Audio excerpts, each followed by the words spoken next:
for many businesses, the decision about where to locate is perhaps the most important decision it can take. Most businesses will use at least one of these factors. They'll use a combination of factors to choose their location. Location means the place where a business is sited or is based, and proximity, which is a word that appears a lot in this video, means closeness or nearness to. What you are looking at now on the screen is just a very brief summary of the longer mind map I'm going to talk about now for a few minutes. But there's 4 factors to try and memorize. I'll now go into those in detail.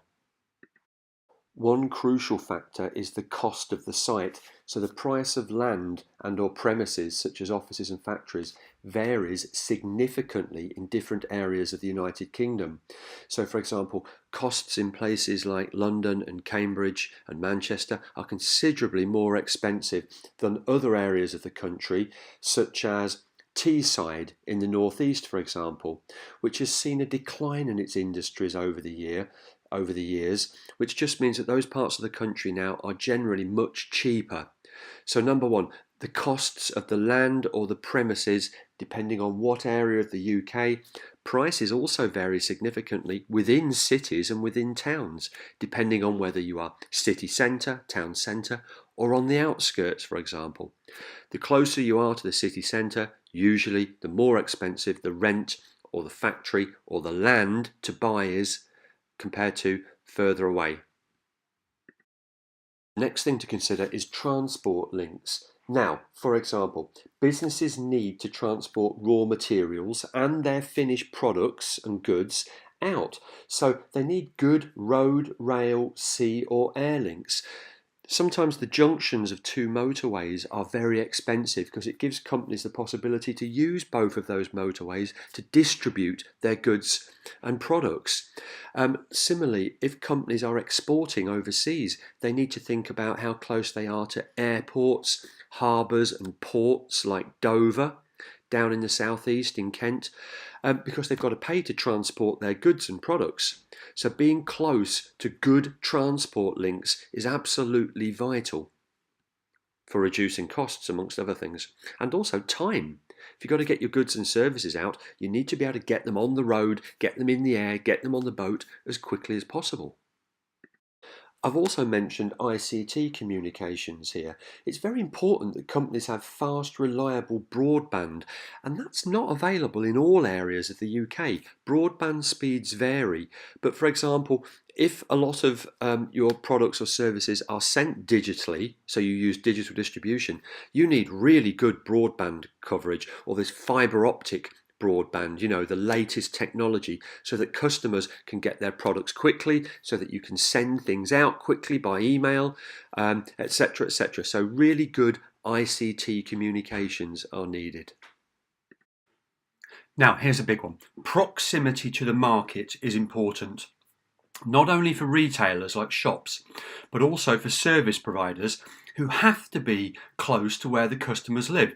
Think about hairdressers, doctors, opticians, small local bakers that bake for the local community. You've got to be close to your target market and your customers. Service businesses in particular, so hairdressers, etc., etc. Taxi companies. Manufacturing businesses, so companies that make things, may locate near their customers for easier communication. For example, if you supply a car manufacturer with car parts, you probably need to be near them so that you can respond quickly to large orders they might put in. It improves communication. And a business, if it's located near its customers, it reduces the costs of transporting products to the market.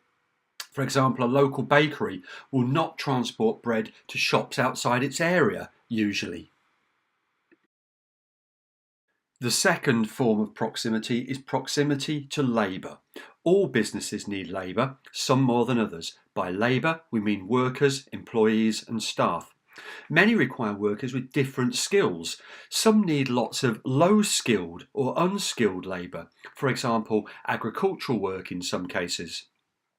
Where large amounts of labour are needed with a specific skill, the availability of having people available in that area will be a significant influence on location. For example, lots of IT professionals and media employees live in and around London. That's why there's lots of IT companies based down there. A business that needs lots of unskilled labour might locate to an area with a high population where there is perhaps high unemployment, so that people with low skills can find jobs that don't require specific training or qualifications. Okay, so access to appropriate labour in terms of skills is an important factor. The next proximity to talk about is proximity to raw materials. So a business may locate near a source of raw materials like metal, plastic and chemicals to save on its transportation costs, particularly when the materials are bulky or heavy. Also, think about companies that probably process fish, like put tuna into cans or etc. etc. Fish processing businesses are usually located near a fishing port to reduce the need to transport the fish. There's also an environmental angle to locating to the near to the supply of raw materials. Buying from suppliers near you means that the carbon footprint of the business is reduced. This means that you have less impact on the environment because you are not having to ship your your raw materials long distances. It also reduces your transportation costs. A good example of this would be if a cheese making company was located near the dairies where it buys its milk. Just to summarise there, shorter transport journeys are good for the environment to minimise carbon emissions from vehicles and enable the business to be more environmentally friendly.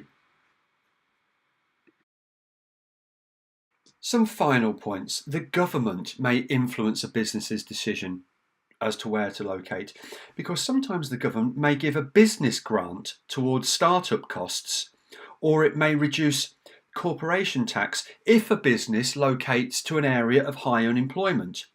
Because the government wants businesses to locate to these areas sometimes so that they can take advantage of large amounts of labour available.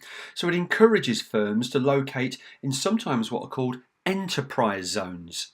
So the government may provide some funding for businesses to locate to areas that it calls enterprise zones. So government grants and government funding sometimes available if a business locates to a certain area. The final thing I wanted to say is, of course, the competition. The choice of where to locate your business does, in many cases, depend on where all your competitors are. Would you build a restaurant very close to a similar restaurant? Do you want to be where 5 or 6 other places are, which are your direct competitors? So the location of your competitors is also a factor. Okay.